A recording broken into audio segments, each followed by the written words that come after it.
Na nossa entrevista de hoje, vamos conversar sobre o trabalho infantil. E quem está conosco para falar sobre o assunto é o Procurador do Trabalho, Rafael Dias Marques, coordenador nacional de combate à exploração do trabalho da criança e do adolescente.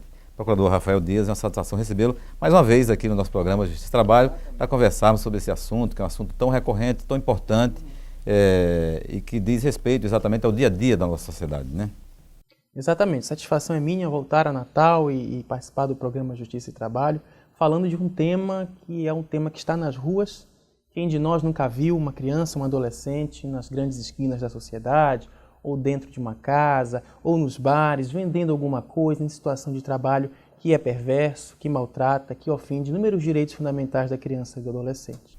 Isso, e iniciando por esses aspectos aí, o que é que, na verdade, para a gente esclarecer o telespectador, caracteriza o trabalho infantil, né? Ele é uma violação de direitos? Exatamente. O trabalho infantil, conceitualmente falando, é toda atividade, remunerada ou não, com vistas ao lucro ou para a própria sobrevivência, desempenhada por crianças e adolescentes menores ou abaixo da idade mínima prevista pelas leis. Portanto, o trabalho infantil é prestação de serviços, qualquer prestação de serviços, subordinada, eventual, voluntária, que são exercidas por crianças e adolescentes menores de 16 anos de idade, que é a idade limite prevista por nossa Constituição Federal para o ingresso no mercado de trabalho. Isso, como eu destaquei, é uma violação de direitos? Exatamente, e não é qualquer violação de direitos, né? O direito ao não trabalho, por ser previsto na norma constitucional, por ser previsto em normas internacionais, como a Convenção dos Direitos da Criança, da ONU, como a Convenção 138 da OIT, 182 também da OIT, pela estatura dessas normas, não é qualquer direito, é um direito fundamental. É um direito humano de criança e adolescente. Então, toda vez que se verifica uma exploração do trabalho, se está diante de uma grave violação de um direito humano, de um direito fundamental de toda criança e todo adolescente. Violação essa que dá margens, que dá entrada para outros tipos de violações, como violação ao direito à saúde, como violação ao direito ao lazer, como violação ao direito à educação, todos os direitos estes fundamentais previstos no artigo 227 da Constituição Federal. E aí, né, seguindo nessa linha de raciocínio, na sua avaliação pessoal, quais são os prejuízos trazidos ou causados à criança e ao adolescente e também, logicamente, com as repercussões que isso causa na sociedade, né? Um dos principais prejuízos do trabalho infantil, sem dúvida, é a ofensa à saúde. No Brasil, por mês, 5 crianças se acidentam no trabalho e uma morre. São números que, na primeira vista, podem parecer pequenos, mas representam uma média quase 3 vezes superior à média de acidentes e mortes no trabalho protagonizadas por um adulto. O trabalho infantil também ofende a educação, ofende o direito à boa educação. Criança que trabalha ou não vai para a escola, ou se já vai à escola, chega muito cansada e não consegue assimilar os conhecimentos. O trabalho infantil também é perverso porque retira da criança o seu direito ao lazer, o seu direito a brincar. E sabe-se que nessa fase da vida o lazer, a brincadeira é fundamental para o desempenho das habilidades, das competências, para a formação da personalidade da criança. Qualquer lesão nessa época da vida vai se repetir num adulto problemático, com problemas psíquicos, com problemas sociais, com problemas de relacionamento. Por isso, o trabalho infantil é perverso, o trabalho infantil maltrata, o trabalho prejudica e, portanto, precisa ser evitado a todo custo por toda a sociedade, pelo Estado e, inclusive, pela própria família.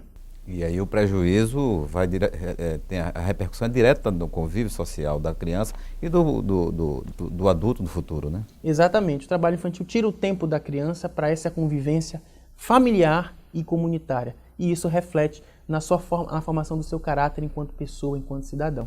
De certa forma, o senhor já falou mais ou menos aí, mas qual é a realidade social que se apresenta hoje do país com relação a essa questão da exploração do trabalho infantil? Hoje ainda são mais de 3 milhões de crianças e adolescentes em situação de trabalho, segundo dados da PNAD do IBGE. Esses mais de 3 milhões de crianças e adolescentes se ativam em diferenciadas formas de trabalho. As mais comuns e as mais difíceis de combater são o trabalho infantil na informalidade, o trabalho infantil na agricultura familiar e o trabalho infantil doméstico. O grosso do trabalho infantil, o grosso desse número assustador de 3 milhões, está concentrado nessas formas. E essas formas, para serem enfrentadas, demandam cada vez mais um protagonismo do Estado brasileiro em prol de políticas públicas que venham a assistir essa população excluída, marginalizada e que, por conta dessa exclusão, acessa cada vez mais precocemente o mercado de trabalho. Essa é uma questão das políticas públicas que eu gostaria de levantar com o senhor mais Antes disso, eu gostaria de perguntar, o senhor está à frente da Coordenação Nacional do Ministério Público do Trabalho com relação ao combate, à frente de combate desse tipo de exploração da criança e do adolescente. O que tem sido feito pelo Ministério Público do Trabalho exatamente para tentar sanar essa situação, digamos assim? O Ministério Público do Trabalho tem desenvolvido 2 linhas de atuação. Uma linha que se diz preventiva, de sensibilização, de conscientização, que se dá através da promoção de campanhas publicitárias, de audiências públicas, de participação em fóruns de discussão, e o objetivo é focar no papel, no despertar da responsabilidade de cada ator da sociedade, de cada ente da administração pública e da própria família. Visa-se desconstruir aquele velho mito, no sentido de que trabalho é uma situação boa para a criança, porque dignifica, porque afasta do ócio, porque afasta do crime. Nessas atitudes, nessas atuações preventivas, o Ministério Público do Trabalho, portanto, visa desconstruir esse mito, essa falsa ideia de que trabalho é bom. Porque trabalho infantil, como vimos, é prejudicial. Ofende o desenvolvimento biopsicossocial da criança e do adolescente e, por isso, deve ser evitado. Mas não só a linha da prevenção, né? Atuamos também, o Ministério Público do Trabalho atua repressivamente, punindo com multas, com indenizações, todos aqueles que exploram a mão de obra da criança e do adolescente e ainda exigindo do Estado, que tem o dever de proteger essas crianças em situação de trabalho, o desenvolvimento de políticas públicas que visem a prevenir e erradicar esse tipo de problema. Doutor Rafael, o trabalho infantil, que aí eu acho que isso vai numa discussão bem mais ampla, né? Mas o trabalho infantil é uma questão jurídica ou se resolve pela questão jurídica?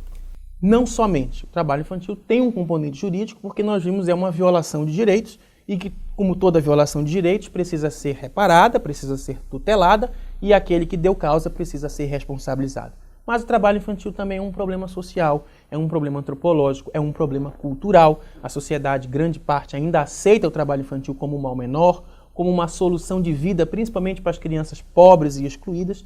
Enfim, todos esses componentes ajudam a entender o problema do trabalho infantil e ajudam a entender que é necessário uma abordagem ampla, integral e integradora de Estado, família e sociedade para resolver este problema. Doutor Rafael, quais as políticas públicas, as existentes ou as que estão sendo discutidas, ou as que a sociedade clama por elas para o enfrentamento dessa realidade? Mas é uma questão que eu gostaria que o senhor respondesse no próximo bloco. Nós vamos fazer um breve intervalo, dentro de instantes nós voltamos com o Justiça e Trabalho.